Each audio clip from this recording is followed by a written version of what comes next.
आज दिवसभरात काय घडलं, काय करायला हवं याचा आढावा मत्सरकडून घ्यायला हवा.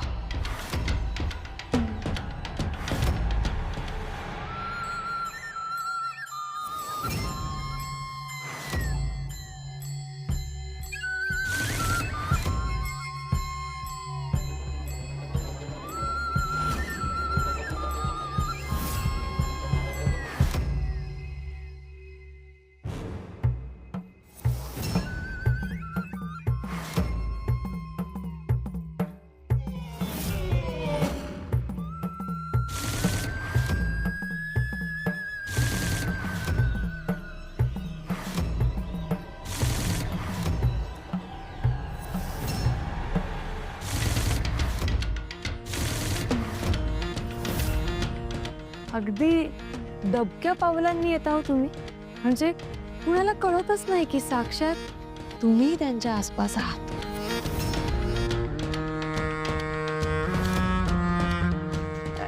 ते नव्हे, नाही नाही म्हणजे आपण असं जेव्हा भेटू तेव्हा तर तुम्हाला हाक कशी मारायची?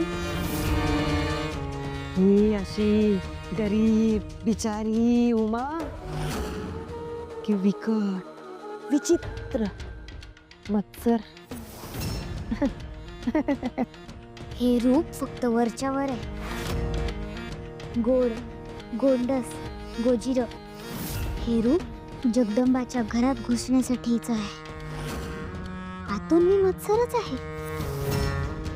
मत्सरचा आघात, सुखशांती भस्मसात.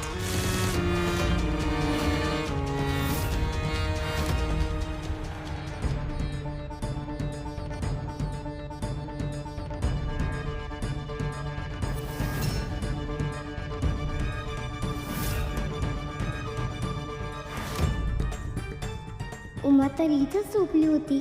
एवढ्या रात्री कुठे गेली?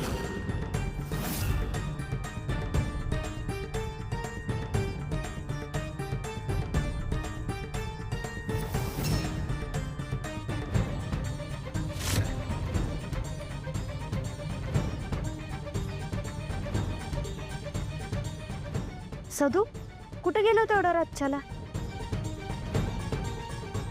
झोप.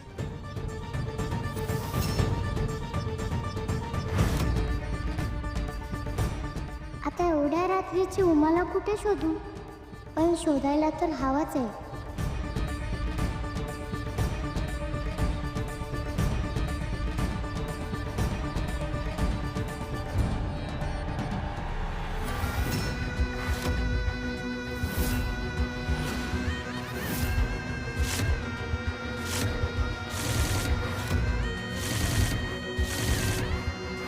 मत्सरचा आघात, सुखशांती भस्मसात. तुला एक लक्षात आलंय का ग मनोरमा? मीच मत्सर आहे हे अजूनही कोणाला कळलेलं नाहीये. अगदी तुळजाई फसली. मला बघून तिच्या डोळ्यात पाणी आलं. ती एवढी भावुक झाली की तिने मला थेट दर्शनच दिलं. हे सगळं माझ्या कल्पनेमुळे झालं. शुंभा, स्वतःला असुर सम्राज्ञी समजतात, पण या नव्या रिपूला कोणत्या रूपात पाठवायचं हे त्यांना सुचलं नव्हतं. त्या स्वतः रिपूला कार्यरत करून त्या जगदंबाला पकडण्यासाठी पाठवणार होत्या, पण मी ठरवलं की तुम्हाला कोणत्या रूपात पाठवायचं ते.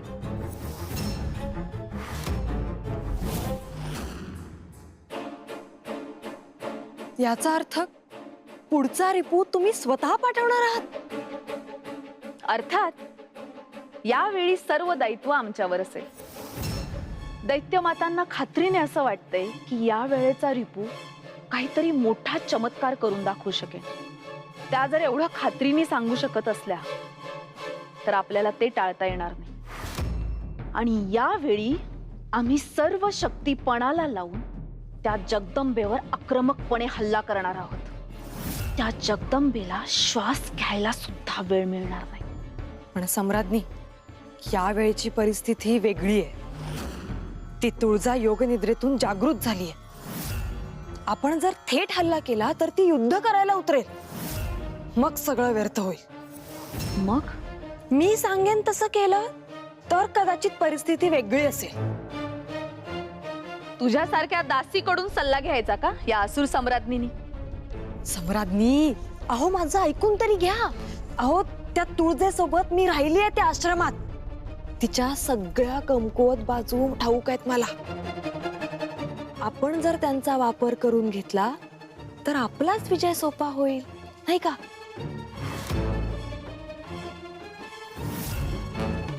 कमकुवत बाजू कोणत्या?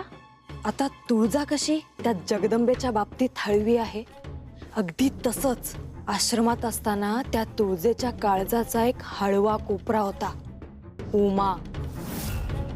कुठून तरी आली होती आमच्या आश्रमात आश्रयाला, आगाऊ भोचक कार्टी. पण त्या तुळजेचं मात्र प्रचंड प्रेम त्या उमेवर.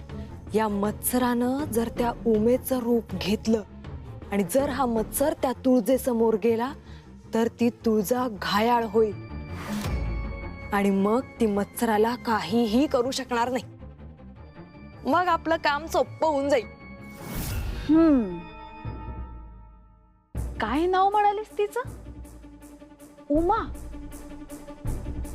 पण ती दिसते कशी हे कसं कळणार? हो, तिची छबी माझ्या डोक्यात व्यवस्थित कोरलेली, अजिबात विसरली नाही मी तिला. मी तिचं बरोबर वर्णन करते. तुम्ही फक्त त्या मत्सराला तिचं रूप घ्यायला लावा, मग त्याचं खरं रूप कुणीही ओळखू शकणार नाही. उमा.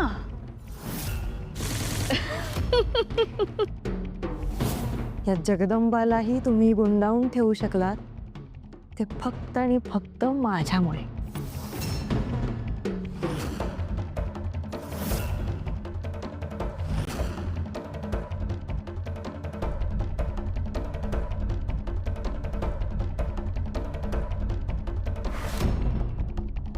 मूळ कल्पना तुझी जरी असली ना तरी मला कोणीही ओळखू शकत नाही. याचं श्रेय जातं या चाफ्याच्या फुलाला. दैत्य माता दितेने मंत्रून दिलेलं ते फूल जोपर्यंत माझ्याजवळ आहे तोपर्यंत मला कोणीही ओळखू शकत नाही. म्हणूनच त्या फुलाला मी कोणाला हात लावू दिलेला नाहीये. आण तो चाफा, तुझ्या केसात माळते. नको.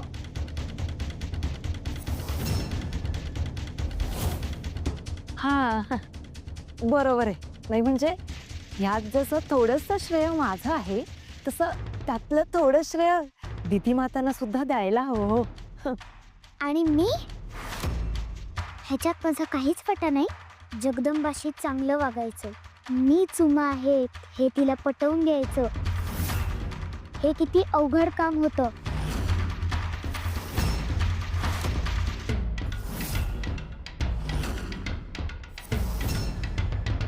तुळजाने तर आज आम्हाला पवित्र पाणी दिलं होतं, त्यामुळे तर माझं खरं रूप उघडच झालं असतं. मग पण तिथेही मी एक युक्ती केली.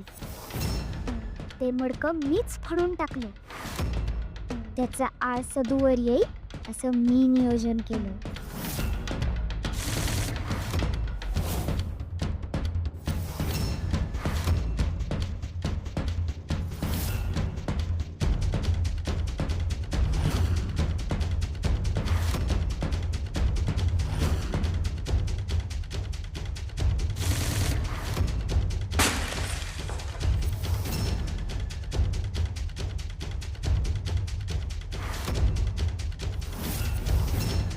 एवढ्याच सगळं श्रेय स्वतःला देऊ नका मत्सरराज. अजून खूप मोठा पल्ला बाकी आहे. त्या जगदंबाला अंकित करून त्या तुळजाला कायमचं हरवायचंय आणि हेच आपलं अंतिम ध्येय आहे.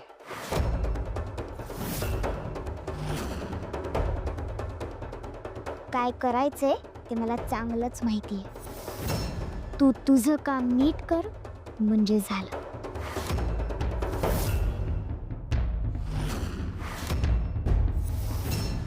माझं कामही अगदी योग्य दिशेनेच चालू आहे. आपण दोघी असंच एकमेकींना सहाय्य करत राहिलो तर अंतिम ध्येय नक्कीच गाठू लवकरच.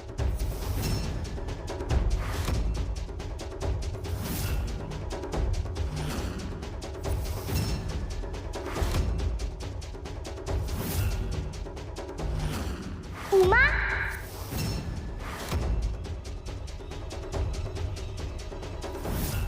अगं तू यावेळी इथे काय करतेस? सदू पण घरी नाही आणि तू सुद्धा. मी किती घाबरून गेले होते.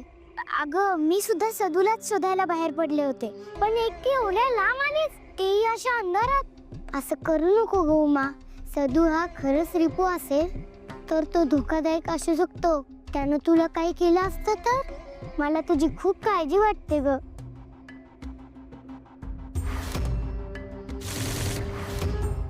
तू एवढी भोळी कशी ग जगदंबा?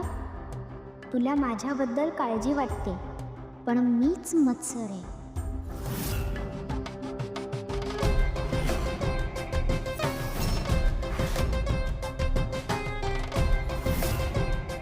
चल आता उशीर झालाय, आपण घरी जाऊया.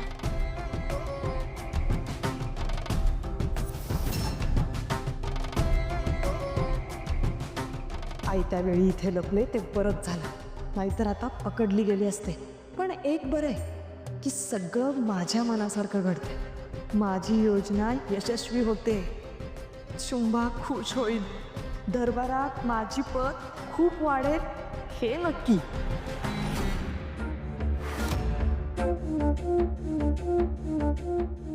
असुर नरेश, थांबवा आता हे ग्रंथ वाचणं.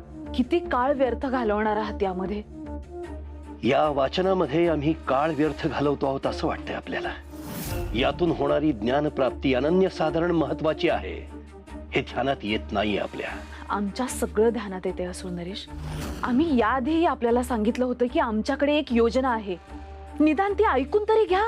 असुर नरेश, आमच्याकडे एक मार्ग आहे ज्याने आपण त्या कोड्याचा पाठपुरावा सुद्धा कराल आणि आपल्याला हे ग्रंथही वाचावे लागणार नाहीत. असा कोणता मार्ग आहे?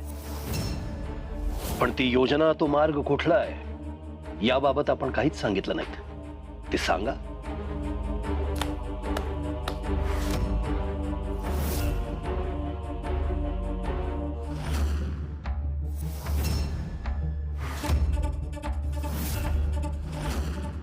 हे कोण आहेत आणि यांना इथे का घेऊन आलात? आता हे सगळे ग्रंथ ते वाचतील